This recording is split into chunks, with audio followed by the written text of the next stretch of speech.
Welcome back, and thanks for being with us here on a Tuesday. A lot of stuff. Panthers back in action tonight on the road. Miami Heat at home, trying to get things flipped around here a little bit after getting off to a great start. Well, almost 10 games over 500 and almost one back in the to league 500. in offense. Yeah, oh my God, they can't score. It's like a weird with the Panthers.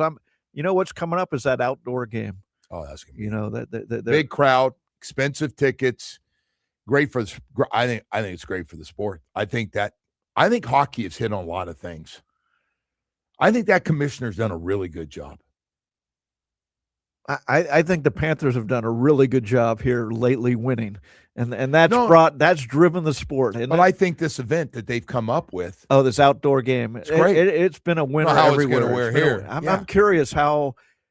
To me, it's almost the science of it. How do they keep the ice that cold? No idea. Now they're having a press conference tomorrow to talk about, how they're going to lay it all out. But I got to tell you, their new All-Star game or whatever we're calling that thing was the greatest thing to ever happen. United States playing Canada. Oh yeah, that twice. Was great. Yes, and then they had the marketing of the what was they call that? The four-nation face-off, which. You know who can't figure it out? You know who's having trouble figuring it out? The football stuff's done. The Pro NBA, Bowl and the NBA is in trouble. Disaster. The regular season's a mess. So now they're doing this thing that try to make a big deal about the Knicks winning this, whatever it was. I like the Knicks had to announce that we will not be putting that banner in the rafters. Can you imagine next to the 69? Yeah.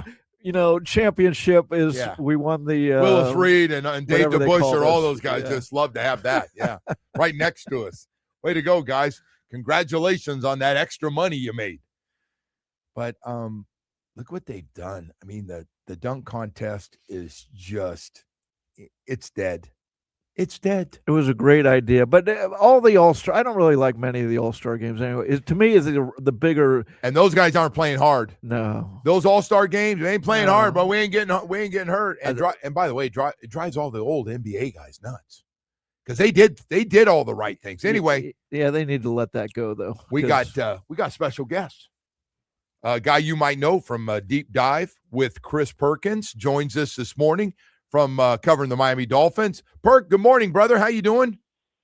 Oh, man, gentlemen, I'm good. I'm trying to get a head start on the Pro Bowl story. The Pro Bowl team is going to be announced at 10, so I'm putting H.N. and Jordan Brooks in my story right now. Maybe Aaron Brewer sneaks in, maybe Jake Bailey, the punter, but I'm focusing on H.N. and Jordan Brooks. We'll see if they both make it. Those two should be in. The only thing that could hold Jordan Brooks back is the team has not had a great year overall, but I hope they look at those numbers individually because he has been – and that guy's playing hurt. I was saying earlier, Perk, I was telling Dave, can't even get mad at him when they get him one-on-one against a real good pass-receiving running back like he had last game. He's just been so good. He's playing hurt.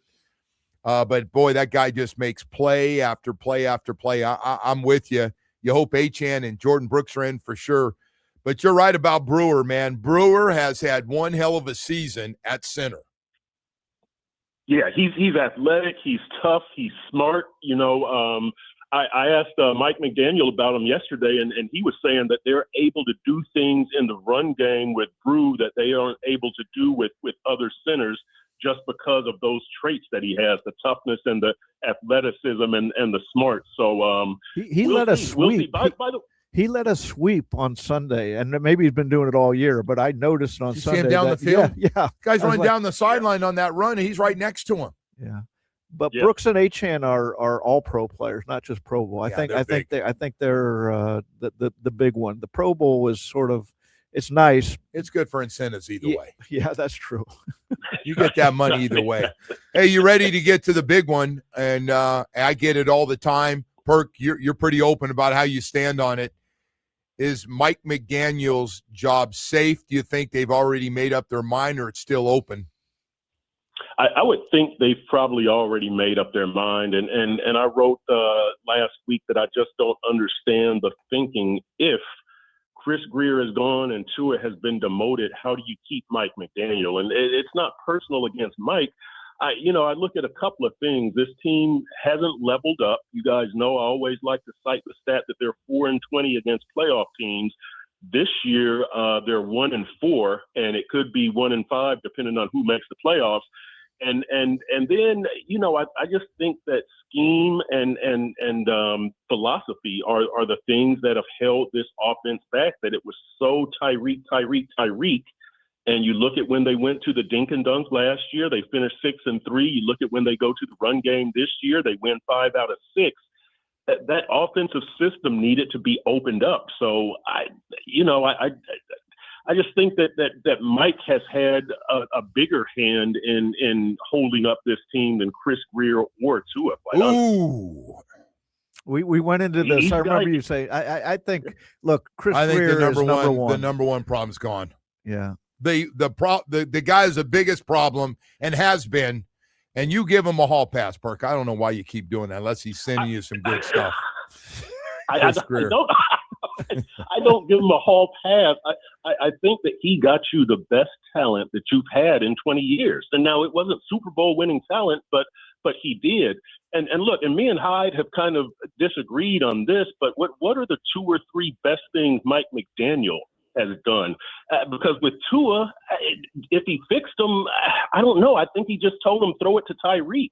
Really, I mean, and that's not. I don't mean to belittle Mike, but aside from that, what's on his list of accomplishments?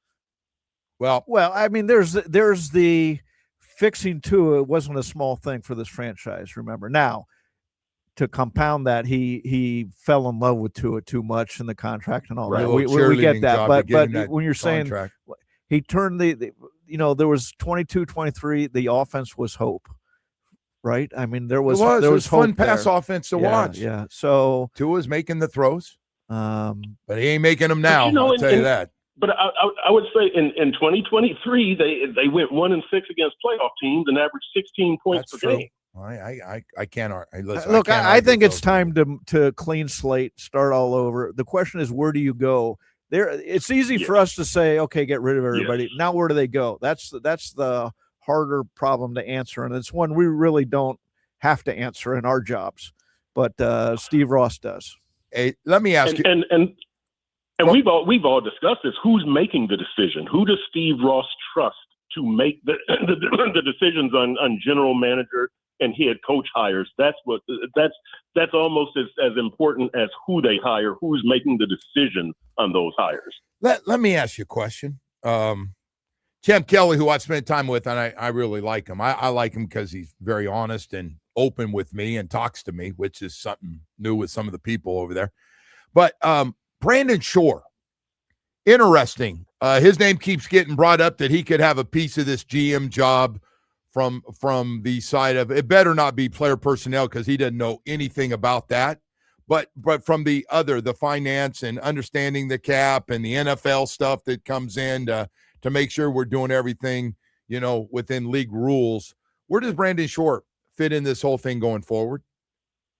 I've heard that he's gaining power in the organization, and I wrote something on him last year in April of 2024. But look, he made the Athletic did a top 40 under 40 in the NFL a couple of years ago. Brandon Shore made that list. I think he's 39 years old right now. He already oversees security, video, analytics, which Mike is huge on analytics. He oversees the sod farm up north, wherever it is, in Palm Beach or whatever.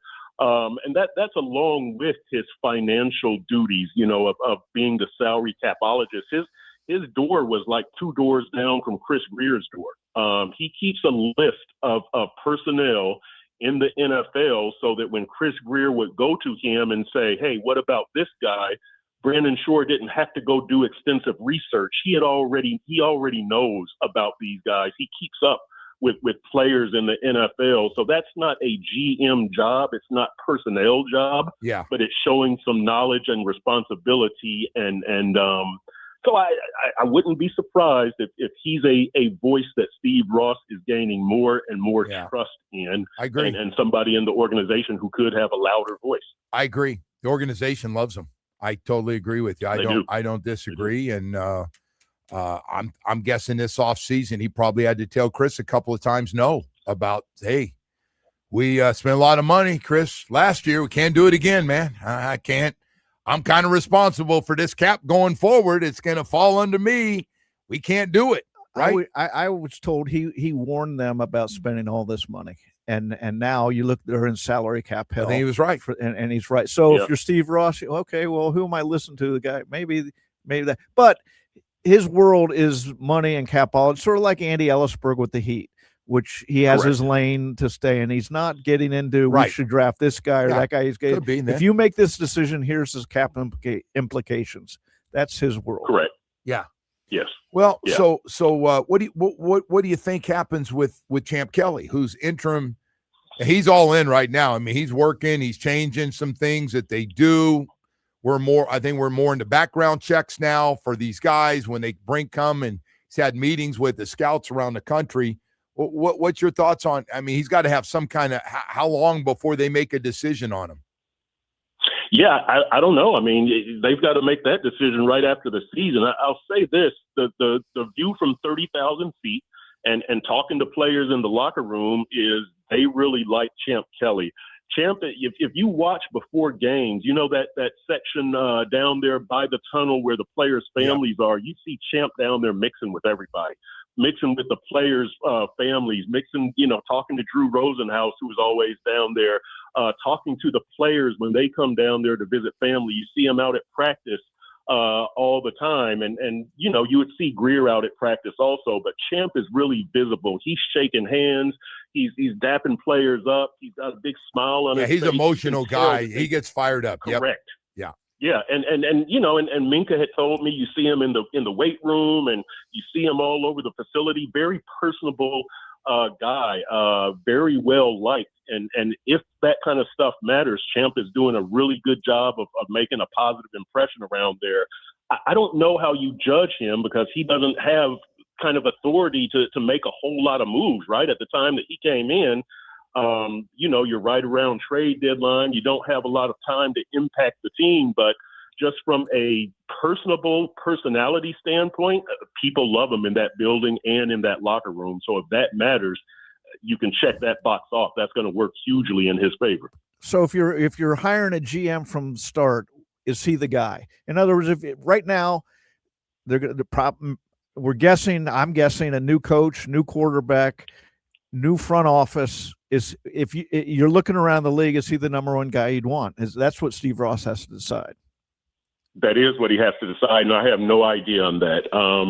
You've pointed out some stuff on Champ Kelly, Dave, as far as his background and where he's come from. I mean, he's qualified, but where is he on that list of being qualified? Is he number 1? Is he number 4? Is he number 6? I have no idea. I really don't know. Hey, Perk, looking ahead a little bit. I know it's not too early. Once you're out of the playoffs, nothing's too early.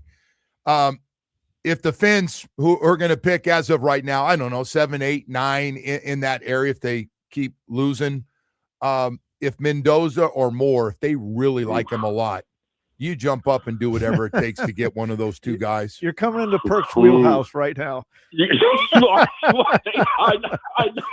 go back and forth on this. If they like him. Now, they got to like him. And by the way, 13 better sign off on it. No more. Like 13 needs to sign off on, but go ahead. Yeah, that would be great to have Marino's blessing, wouldn't it? But Joe, I'm not sure that you have set a quarterback up to succeed on the Dolphins in 2026. In other words, I could envision Mendoza. Let's just say Mendoza coming in here. By the way, Pro Football Focus, in their mock draft that they released yesterday, they have a scenario where the Dolphins trade with the Giants for the number 1 pick, and the Dolphins take Mendoza. But I could see a scenario, you bring Mendoza in here, and the first thing you start saying, ooh, there's no pass protection. There's no offensive line. He's getting killed. Why not make sure you have the infrastructure, pass protection, run game, defense, so that you can give your quarterback the best chance to succeed? Next year seems to be a better quarterback draft class than this year.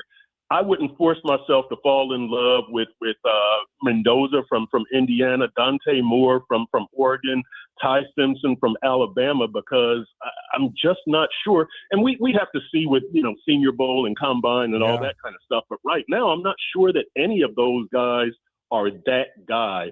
To me, right now, the smarter choice would be to continue to develop the trenches, and then next year see where you are as far as the quarterback. You're in good position with this draft: a first-round pick, a second-round pick, and 3 third-round picks. You can get yourself some good help, especially in the trenches. Right now, I'm thinking that's probably the smarter way to go, rather than forcing yourself to fall in love with a quarterback and bring somebody in here who's probably going to get crushed for a year or two. All right. So you like your left tackle and right tackle right now? Do you come back next year? Patrick Paul for sure at left tackle. What about right tackle with Austin Jackson? Boy, the health. It's the health, but he's maybe the best run blocker on that offensive line. I mean, it may be he just misses games. When if he could play all the time, we wouldn't have this conversation. That would have never been said. Correct, but that's a major concern. His health is a major concern. So, Joe, maybe you take a right tackle in the third round, something like that, and you focus more on interior offensive line up high in the draft, because James Daniels might be leaving you, a void there. You need some more run stuffers. I know that you got Kenneth Grant and Jordan Phillips and Zeke Biggers, but I could, you really can't have enough butt-kicking defensive linemen. So no, I don't want any more. You and I disagree. I don't want any more. Here's the point. By the way, I don't want to go jumping all over the offensive line. Bring the same damn group of guys back. And if you like Austin Jackson, that's a huge one. I love the Mendoza thing. My God, can you imagine a press conference? You want to get everybody lathered up coming back home? Oh, my gosh. You hear his press conferences. They don't sound like Tua's. But, Joe, is he set up to succeed on this team in 2026? When you look at the roster, and we don't know who the GM and the coach are going to be, so we don't know the offensive system. But do you really think he'd be set up to succeed if he joined the Dolphins in 2026? Perk, look at this. New England. Drake May last year had 0 help around him. No offensive line, no playmakers. And yet he developed fine, and no coaching staff. Then they bring it. They got help around him this year. And the question is, how good is the quarterback? Not help around him. In my thoughts, me too. If Mendoza's that guy, if he's great, if you think he's great, then go up for him. But if you Perk think wants to really screw it up by getting a bunch of big guys in the draft early on, with people going, "What? We got another 300-pounder. How many friggin' guys do we need?" Perk, you're the best. You know man. what? I'm going to be in here on this show in October. You guys are going to be going, boy, you got no protection. Hey, I'm going to have my head down going, I never said that. I don't remember saying that, Perk. Hey, Perk, thank you. Hey, I'll be saying that about quarterbacks, too, so it'll go both ways. We'll all have plausible deniability. Hey, Perk, have a good one today. Deep dive with Chris Perkins and Dave Hyde coming up at noon. So thank you so much, buddy. All right, we'll see you guys.